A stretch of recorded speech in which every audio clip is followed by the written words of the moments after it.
In 1920s Harlem, a young woman of color would make the fateful decision to take the world of organized crime by storm. She would build an empire that was unheard of for a woman, let alone a woman of color. This badass woman would rise to withstand not only the pressure from the corrupt New York City Police Department, but also withstand the pressure of Manhattan's white mafia bosses. I'm Amanda Morgan, and this is New York's Dark Side.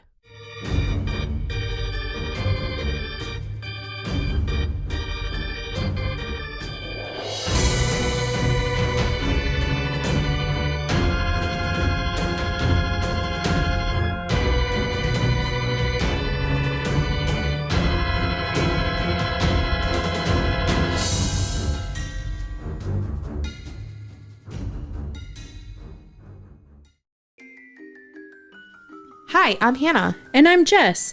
We're the hosts of the Wicked Wanderings podcast. Join us every Wednesday as we explore the mysteries of true crime, the paranormal, and all things creepy. We'll take you on a journey through well-known cases and stories off the beaten path that are sure to leave an impression. So stay curious, keep exploring, and always remember to keep on wandering. Listen wherever you get your podcasts. Hey everyone, welcome back to the dark side. I'm going to start off with an apology for my unexpected absence. I've had a terrible respiratory thing, and for a good bit of the last 2.5 weeks, I have not had much of a voice, which made it basically impossible for me to put out an episode. But I'm excited to be back. My voice is still at times a little bit wonky, but I am ready to pump out more content. So today, I'm covering Stephanie St. Clair, a badass woman of color who took no shit from anyone. I came across her story when I was researching the Vivian Gordon episode, and I was instantly intrigued. Depending on what source you get your information from, parts of the story vary, so I'm going to do my best to tell it as accurately as possible. All of my source material, as always, can be found on the webpage for this episode, but one I want to highlight that I thought was pretty cool was a graphic novel inspired by Stephanie St. Clair titled Queenie, Godmother of Harlem, and it's by Elizabeth Columba and Aurelie Levy, and it's just beautifully put together. I recommend checking it out. I will link it in the episode description below, and with that, let's dive in. Stephanie St. Clair's actual birth date is unknown. She is believed to have been born around 1897 in the French Caribbean town of Martinique. There are some sources that say she actually might have been born in 1887, a full decade earlier. Regardless, she chose to keep her true birth date a mystery. She was born to a single mother named Felicine, who worked her ass off to put her through school. Her mother wanted her to work as a domestic servant of sorts, but Stephanie had other ideas. When her mother became ill, Stephanie had to leave school, and she began to work in the kitchen of a wealthy family to help support herself and her mother while her mother was ill. While working with the family, things were not always great. She would end up being sexually assaulted by a member of the family, but she would also take advantage of opportunities while the family was away to look through their vast library of books. She found photos in one of New York City and vowed that when the time came, she would go there. Unfortunately, her mother would come to pass from her illness, and this is when she took that opportunity to leave. Stephanie is believed to have left the French Caribbean as part of a group of 100 women brought from Guadeloupe to Quebec to work as domestic workers, a precursor to the West Indian domestic scheme that would occur from 1955 to 1967. You know me, I had to look more into this, so here goes. Canada had labor issues. There was a shortage of Canadian-born workers who wanted to work in domestic labor due to poor working conditions. They often found in maintaining someone else's household, doing the cooking, the cleaning, watching children and elders, the stuff that we hate doing day to day. So to address this, the Canadian government developed a few different labor schemes to gain workers from Britain, America, Europe, and the Caribbean. After the first group of women was brought in from the Caribbean in 1911, the government canceled bringing in more women, quote, mostly due to the racist public outcry from the supposed physical and moral unsuitability of the women, unquote. After bringing them to Canada, the government would actually deport many of them during the recession of 1913 and 15 because they were concerned that they would become dependent on government assistance. That's just a big fuck you, in my opinion. They uprooted themselves to come for a better life, dealt with your shitty working conditions and low pay to try to earn it, and then get kicked out of the country that welcomed them in to meet their own needs. For the record, while this is kind of a dig at Canada, sorry Canada, there are a lot of countries that are guilty of this too, and I'm looking at America right here with that comment. Anyway, Stephanie is believed to have arrived in New York City in 1912. She started off residing with an Irish immigrant couple in 5 Points, and she helped to support them by paying rent and for groceries. She took up a job working with the 40 Thieves gang, where she did very well. Stephanie had a gift for picking up languages, which made her very useful to them, and she was assigned to be undercover at bars and nightclubs to help gain information on rival gang members and other people of interest to her bosses. One thing to know about Stephanie St. Clair was she had a fierce temper. She was often described as being feisty and arrogant. She was able to spew scathing profanity in multiple languages when she was angry, and she meant business. She did not tolerate incompetence or deception. These qualities would serve her well when she entered the numbers game, but cost her quite a bit of trouble before she made it big. She would end up leaving the 40 Thieves gang after her boss, O'Reilly, tried to force her into sex work. When she refused, he started to beat her, and she fought back. She was able to get the advantage. She knocked him to the ground, and she castrated him in the street. The 40 Thieves would put a bounty on her head after that, and she took refuge with a woman that she had been helping with for a few weeks until the heat was off her. One of her first lovers that she took in Harlem was a small-time gangster named Duke. Duke also tried to force her into sex work, which she again refused. After having an argument one night about his proposition for her where he struck her across the face, she bided her time for a bit until he started to make advances on her, and she responded by stabbing him in the right eye with a fork. She then fled the apartment with nothing more than what she had on her at the time. After hiding out for a night in a motel, Stephanie decided to leave Harlem, boarding a bus she thought was heading for the south with the plan to move to New Orleans, where she thought she would fit in and be able to start a new life. However, that first night on the bus, they were swarmed by members of the Ku Klux Klan. All of the persons of color on the bus were forced off. The men were killed either by hanging or burning, and Stephanie, along with the other young women passengers, were sexually assaulted by members of the Klan while the white passengers sat in the bus and watched everything unfold. When the Klansmen finished torturing them, they reboarded the bus, which ended up stopping in Ramsey, New Jersey, where all of the remaining passengers of color were forced off. Stephanie would end up at the local chapter of the NAACP, where they spent the next 4 months taking care of her, and she ultimately decided to return to New York City rather than going south. When Stephanie returned to the city, she rented a room in North Harlem, and she laid low for a bit to not draw attention from Duke or any of his men. Duke had moved from small-time gangster to big-time bootlegger.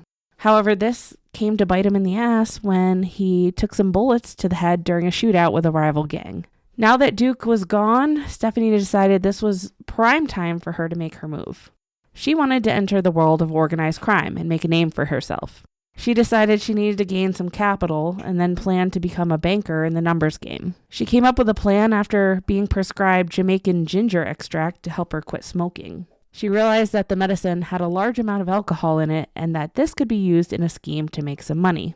She worked with a neighbor named Ed who had a thing for her to hatch the scheme. They would force doctors to write prescriptions for Jamaican ginger for people that they chose. The people would pay for access to the prescriptions, and Stephanie and Ed would make a profit. The doctors would get a cut, and the consumers would be able to get alcohol during the prohibition. What could go wrong?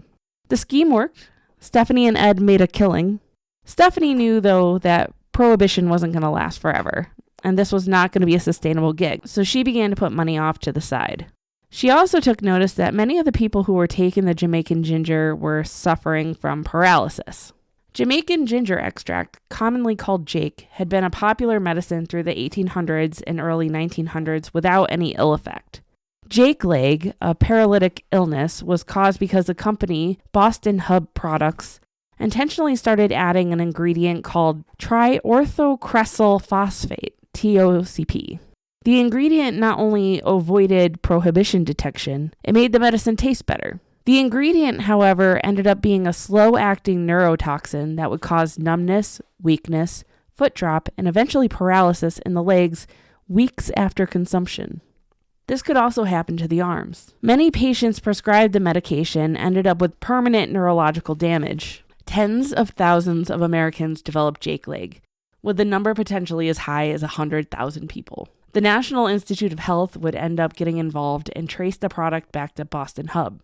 In the 1930s, however, there weren't the same laws as there are now around medication ingredients, so the owners of the company couldn't be charged with literally poisoning their consumers. They were charged, however, with violations of the Prohibition Act, and both the president of the company, Harry Gross, and his brother-in-law, who was a part owner, Max Reisman, would end up each receiving a $1,000 fine and a suspended 2-year prison sentence. And that really doesn't seem like enough of a punishment in my book, but they were probably rich white men, so after saving up $30,000, she decided that now was the time to pull out of the partnership with Ed. Can we revel on that for a second, though? She put aside $30,000 in a matter of months. That's amazing. Anyway, Ed did not take the news very well. He ended up attacking her, first with a blow to the head and then kicked her in the stomach. She gathered her strength to fight back, grabbed his leg with such strength that she caused him to fall. And on his way down, he struck his head against a table, breaking his neck and killing him. Stephanie left the apartment, and Ed's body would be found 3 days later. She didn't face any charges with her death. I don't think she came forward. I mean, he attacked her first, so he's kind of a shitty person. Does that warrant killing? No, but it was an accident, so I don't think she put that table there. Oh, shut up, Amanda. Anyway, on April 12th, 1917, Stephanie St. Clair would invest $10,000 to start her numbers game. She hired her own men to be her bookies and runners. She also hired a man named Ellsworth Bumpy Johnson to be her bodyguard, and he would also become a lover. Bumpy got his name from the large bump he had on the back of his head. Bumpy was arrogant and short-tempered, not one to walk away from a fight. He had been in and out of prison most of his life, and he started out his career in crime with burglary, but it was also known to pimp out women and run drugs. So let's talk about the numbers game for a second and what that is. The numbers game, or the policy game as it was sometimes called, was a part of everyday life in Harlem for both the poor and more affluent people. Given the time period, it was pretty much guaranteed that if you were a person of color and tried to access additional funding from a bank, like through a bank loan or something, it was going to be denied to you. This was also true for better paying jobs, nice homes, obtaining political positions, or a spot to advance your education. Anything they could do to keep you down, they did.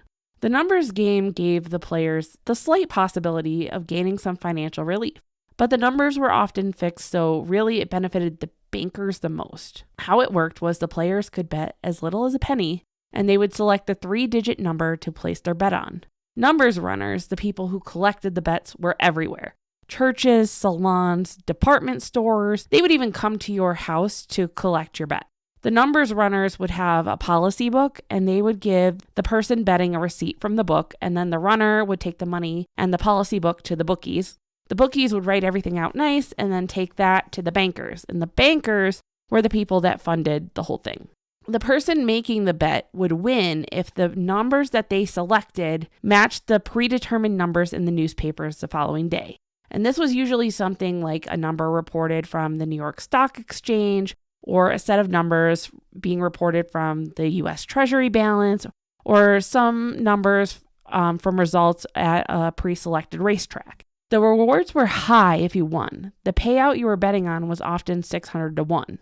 By 1925, there were 30 policy banks running numbers in Harlem. One of them was Stephanie St. Clair. She was doing very, very well. She was making a profit of up to $2,000 a month, which in 2024 would equate to over $35,000 a month.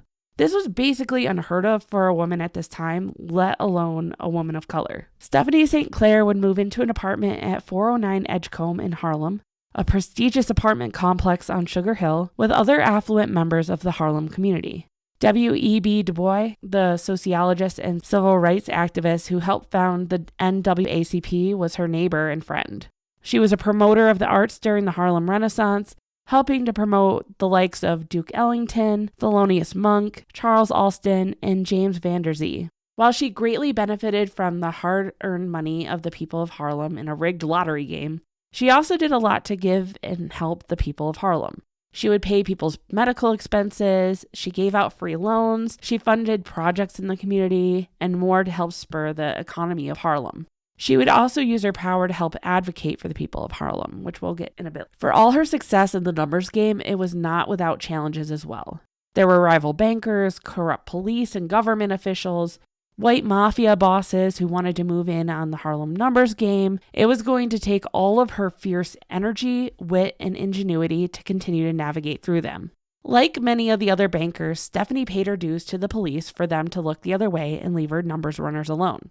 In 1928, a rival Harlem banker named Casper Holstein would end up being jumped by 4 white men while he was out on his way to visit a girlfriend.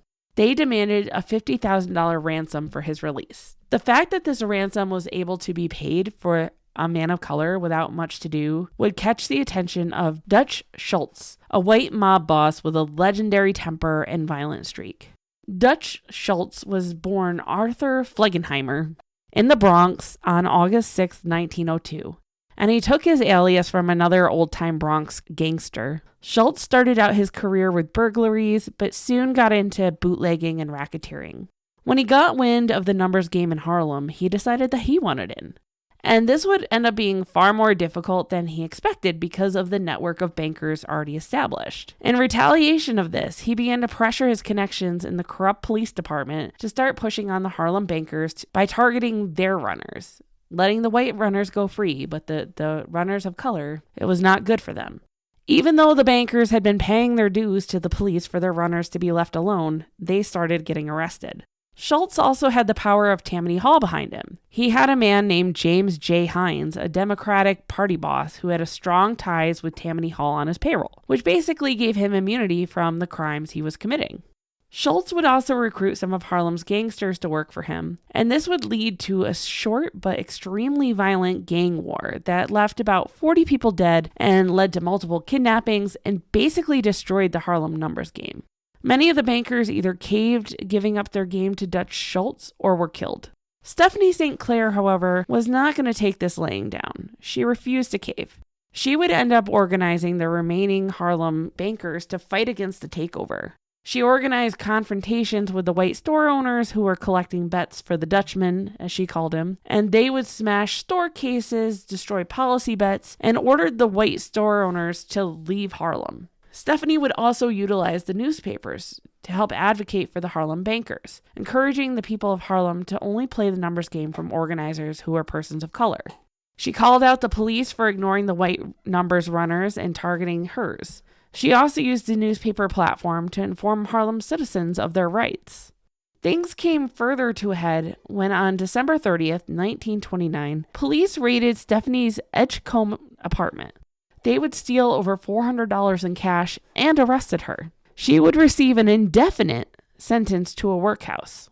If you've listened to some of my past episodes, you may know that the late 1920s into the 1930s was the time of the Seabury investigation. And this was an advantage for Stephanie St. Clair. To give a quick overview of the Seabury Committee for anyone who doesn't know or needs a refresher, the Seabury Committee came about due to some very serious and legitimate concerns about corruption in the government of New York City. Tammany Hall, one of the political powerhouses of the time, was being run largely by the mob. There were rumors flying around that high power positions were being handed out to friends of people in power, bribes were being accepted like candy, property was being transferred between people. It was a fucking mess. On top of that, the police force and judicial system was corrupt. For example, they were framing women left and right for prostitution and charging them hundreds of dollars to get the charges dropped. The rumors caught the attention of New York's governor, Franklin Delano Roosevelt, who tasked the New York legislature with launching an investigation into the claims. They formed a joint legislative committee that was headed by Senator Samuel Hofstadter to look into it, and a Democratic anti-Tammany judge named Samuel Seabury was elected to be the legal counsel on the investigation. Stephanie St. Clair reached out to the Seabury Committee and she cut a deal with them for her release from the workhouse. She agreed to testify and was released after 8 months. Her testimony would send over a dozen people to prison. This only further pissed off Dutch Schultz, and he decided it was time to end the Queen of Harlem's reign. He started calling Stephanie's home with threats against her and her life. He started picking off her numbers runners. He placed a contract out on her. One day while out, she had to take refuge in a friend's cellar under a pile of coal because she was being pursued. Another day, one of Schultz's men came into her home to try to strong-arm her, but she was able to get the upper hand and got him into a closet, which she then locked and ordered her men to take care of him. In 1932, a white attorney friend of Stephanie would be approached by a man offering her $500 if she would get Stephanie to come to her apartment where he would be waiting to kill her. She refused and told Stephanie about this request, and they of course went to the police. The police refused to intervene, so they went to the courthouse, where the judge also refused to offer her any protection and threw her out. She then went to the mayor, but the mayor's chief of staff turned her away without allowing her to see the mayor. So Stephanie literally got on a soapbox with a megaphone and started alerting the people of Harlem to the situation. Dutch Schultz's arrogance and violence would end up being his undoing. His actions had garnered the attention of the New York State Special Prosecutor, Thomas Dewey, who wanted to put an end to his corrupt campaign. Schultz, in retaliation, wanted to put a hit on Thomas Dewey, and he began to organize this plan.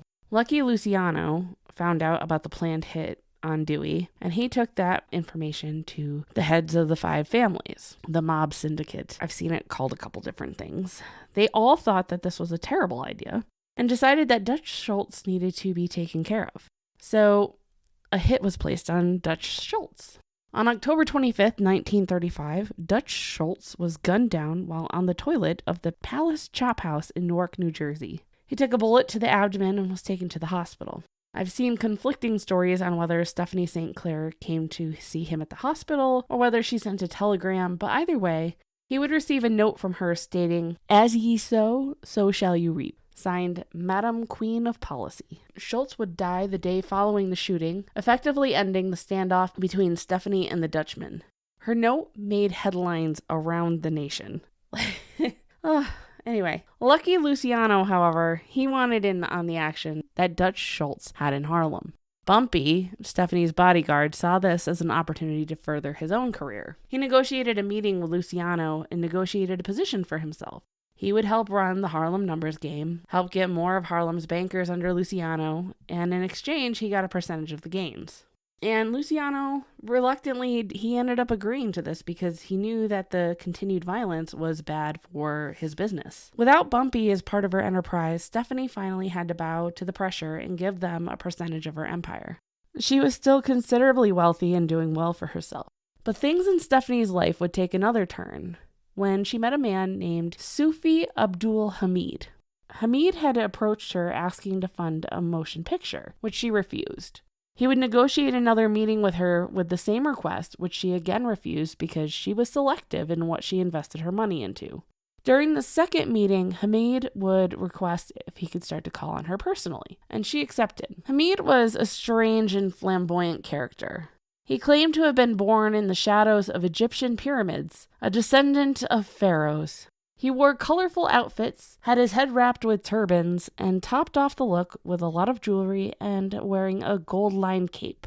I've posted pictures of the couple on the webpage for this episode and our social medias. Hamid was known as the Black Hitler of Harlem. He was born Eugene Brown in Lowell, Massachusetts in 1903, not under the shadow of a pyramid. He lived in Chicago for a time where he portrayed himself as a Buddhist cleric by the name of Bishop Conshinkin, before eventually moving to New York City in 1932. He would be one of the first African-American converts to Islam and would change his persona to His Holiness Bishop Iramu Al-Mu'minin Sufi Abdul Hamid. I hope I said that right. I'm sorry if I didn't. When the Great Depression hit and unemployment rates for persons of color in Harlem skyrocketed to about 50%, Hamid began to picket and give grand speeches while standing on stepladders on street corners, advocating for the white and Jewish business owners to employ the same persons of color that they had no qualms taking money from for their products. His activism and anti-Semitic stance led to his nickname as the Black Hitler. He would later recant his anti-Semitic stance and would become founder of an organization called the Universal Order of Tranquility, where he tried to gain unity between Christians, whites, blacks, and the Jewish people. After 2 months of dating, Stephanie St. Clair and Hamid would enter a contract marriage in 1936. Stephanie was in her late 40s at the time, and Hamid was in his late 30s.